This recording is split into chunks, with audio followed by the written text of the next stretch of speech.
Nanindigan ng House Prosecution Panel na hindi mabubura ng unmodified audit opinion mula sa Commission on Audit ang ipinag-utos na pagsasauli ng Office of the Vice President ng 448 million pesos na confidential funds.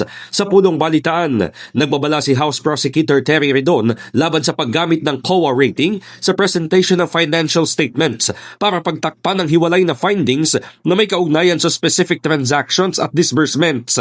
Hindi anya dapat nililinlang ang bayan na malinis ang isang opisina kung maganda ang nakuhang marka. Pinapasoli pa rin yung pong 448 million kahit po merong sinasabing unmodified opinion over the span of several years.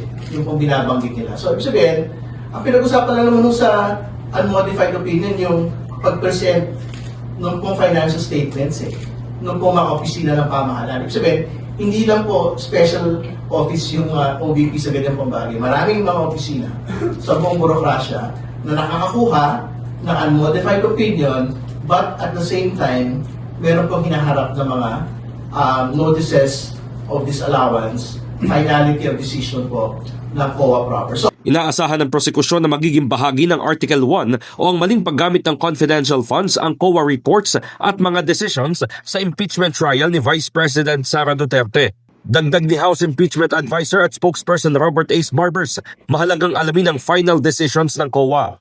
Ipinunto ni Barbers na higit sa unmodified opinion at notice of disallowance, makikitang may ginagawang proseso ang COA, lalo't pera ng taong bayan ang pinag-uusapan. Siyempre, ang opisina ay nagbigay ng kanilang justification. If COA finds the justification lacking, then it goes to the unmodified opinion.